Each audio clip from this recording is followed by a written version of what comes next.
नारद जी पहुंचे नारायण जी के पास कि नारायण जी, जो समुद्र मंथन हो रहा है उसमें कुछ मेरी सहभागिता हो तो बताइए। नारद जी बोले कि तुम्हारी सहभागिता तो कुछ नहीं, बस तुम इतना करो कि वहां देख रेख करो, जो कुछ भी निकले उसका समाचार हमारे पास लेकर आओ। तो नारद जी बड़े प्रसन्न हो गए कि चलो भाई, इसी बहाने विश्व सुंदरी को देखने का मौका मिलेगा। तो नारायण जी के पास नारद जी पहुंचे जहां समुद्र मंथन हो रहा था। देखे कि कहीं मत रत्न निकल रहे हैं, कहीं विष निकल रहा है, कहीं अमृत निकल रहा है। तो विश्व सुंदरी निकली। तो नारद जी गए विश्व सुंदरी के पास, बोले कि आपको आदेश है कि भगवान नारायण के पास आपको लेके चलना है। बोले ठीक है, हम तो चलने के लिए तैयार हैं, लेकिन आप बताइए आप कैसे चलेंगे। तो पहले विश्व सुंदरी बोल रही कि आप पहले नारायण से बताओ तो कि विश्व सुंदरी का प्रादुर्भाव हुआ है, तब न हम आपके साथ चलेंगे। तब जब नारद जी नारायण जी के पास पहुंचे कि हे नारायण भगवान, आज भी तो समुद्र मंथन में विश्व सुंदरी का प्रादुर्भाव हुआ। तो समझ गए नारायण भगवान की नारद के मन में कोई ना कोई चक्कर जरूर चल रहा है। तभी नारद जी इतना परेशान है कि भाई विश्व सुंदरी निकली है तो विश्व सुंदरी हो गई, तुम इतना क्यों परेशान हो रहे हो। बार बार 3 बार संदेश लेके आ गए कि विश्व सुंदरी विश्व सुंदरी विश्व सुंदरी। तो नारद जी ऐसे बोले ठीक है प्रभु, जैसी आपकी आज्ञा, यदि आप कहें तो मैं जहां समुद्र मंथन हो रहा है वहां जाओ ही ना। तो बोले ठीक है, आप मत जाओ। नारायण जी कहते हैं नारद जी से। तो नारद जी फिर अपना नारायण नारायण करते करते स्वर्ग लोक में घूमने लगे। अब तो जिसकी विश्व सुंदरी थी, जिसकी कन्या थी, अब नारद जी को देखे कि नारद जी जा रहे हैं भाई घूमने घूमने, राजर्षि है नारद जी, देवर्षि है।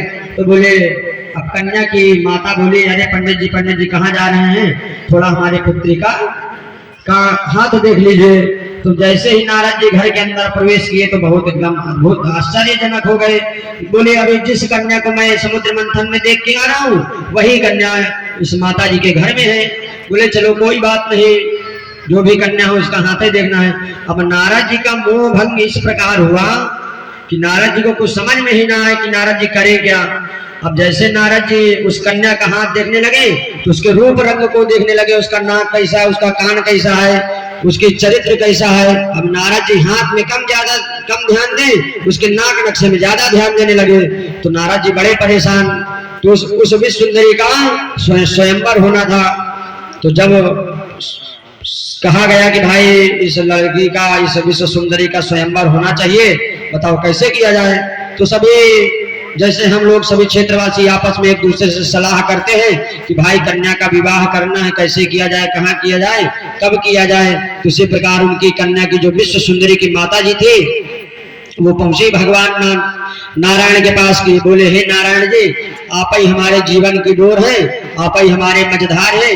अब आप पारो चाहे तारो चाहे कुछ भी करो, सब आपके हाथ में है। तो नारायण जी कहने लगे, आखिरकार बात क्या है, बात तो हमको बताओ। तो कन्या की माता कहने लगी, हे नारायण जी, हे भगवान नारायण, मेरी पुत्री का स्वयंवर होने वाला है, विवाह होने वाला है, तो कोई सुयोग्य वर बताइए। अब हर माता की इच्छा होती है कि मेरे को सुंदर दामाद मिले, अच्छा नौकरी पेशी वाला दामाद मिले। तो हर कन्या, हर माता की भांति वो भी नारायण से अर्चक करे कि बोले नारायण भगवान आप ही आ जाइए, आप स्वयंवर में शामिल हो जाइएगा।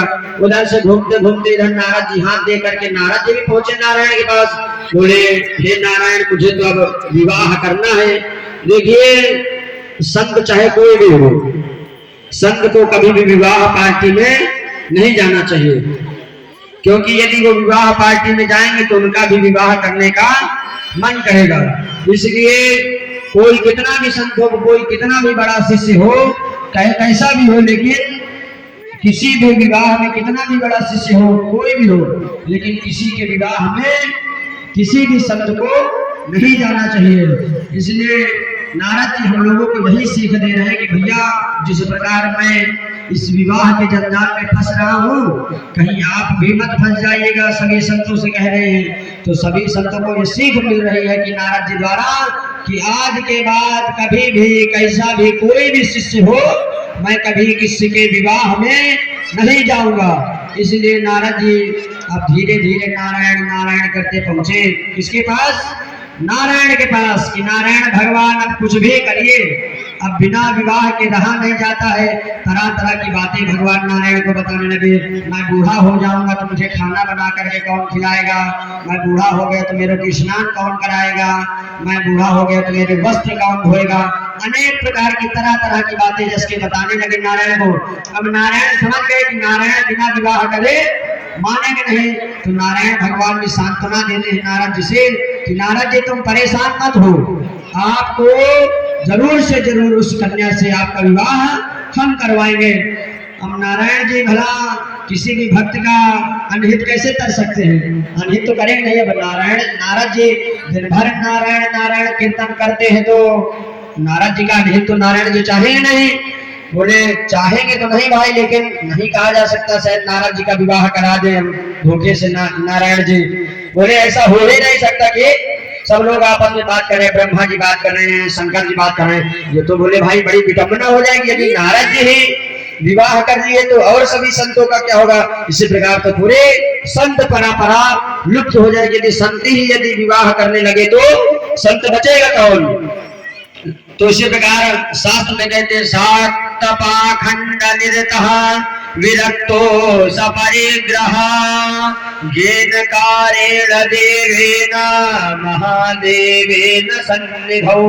महादेव कहते हैं यदि कोई भी व्यक्ति विवाह की इच्छा से भगवान शंकर को लगातार 41 दिन भगवान को ऊपर भगवान शंकर के शिवलिंग के ऊपर जौ की वर्षा करता है तो उसको 41 दिन में उसको विवाह के संबंधित जानकारी प्राप्त होती है। तो अब नारायण जी भी कहने लगे नारद जी से कि नारद जी ऐसा करो, भगवान शंकर के ऊपर जौ की वर्षा करो तो आपका विवाह जरूर से जरूर संपन्न होगा। अब तो नारद जी बेचारे परेशान, बोले अब तो हमारा विवाह होना है, विवाह होना है, विवाह होने हैं। माने कि पूरे स्वर्ग लोक में ये डंका बजा दिए कि मैं विवाह कर रहा हूँ, मैं विवाह कर रहा हूँ। नारद जी भी परेशान, इधर नारायण भगवान भी परेशान। बोले मेरा इतना अच्छा भक्त है बेचारा, हमेशा नारायण नारायण करता है कि नारायण नारायण नारायण करता है। यदि इसका विवाह हो जाएगा तो ये अपने बाल बच्चे में परेशान हो जाएगा, अपने धर्म पत्नी के पीछे परेशान हो जाएगा, मेरा कीर्तन कौन करेगा? नारायण जिसमें परेशान। बोले अच्छा बच्चा ठीक है, तुम्हारा नाम नारद है तो हमारा नाम भी नारायण है, तुम टेंशन न लो। विवाह का स्वयंवर की तारीख जैसे जैसे नजदीक आती गई तो नारायण के मन में, नारद जी के मन में उत्सुकता बढ़ती गई कि हे नारद जी अब मेरा स्वयंवर होगा। अब नारद जी को ना रात में नींद आती है ना दिन में नींद आती है।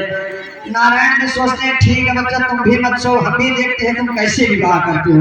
अब नारद जी इधर विवाह के पीछे परेशान है, मेरा विवाह होगा, मेरा विवाह होगा। इधर नारायण जी परेशान है, विवाह होने ही नहीं दूंगा।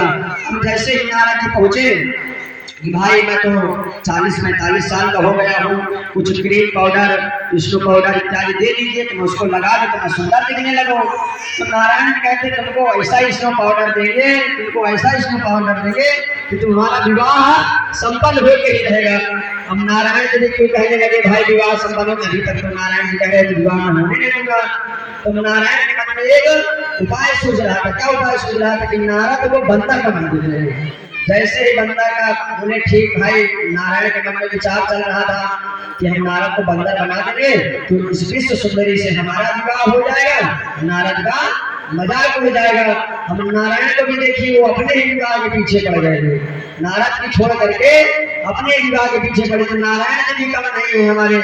तो कहे ठीक है। जैसे ही नारद जी नारायण के पास पहुंचे तो बोले हे नारायण जी कुछ दीजिए जो हम जिसका श्रृंगार करें तो वो विश्व सुंदरी हमको ही देख करके हमारा जयमाला हमारे ऊपर ही डाल दे। तो बोले ठीक है।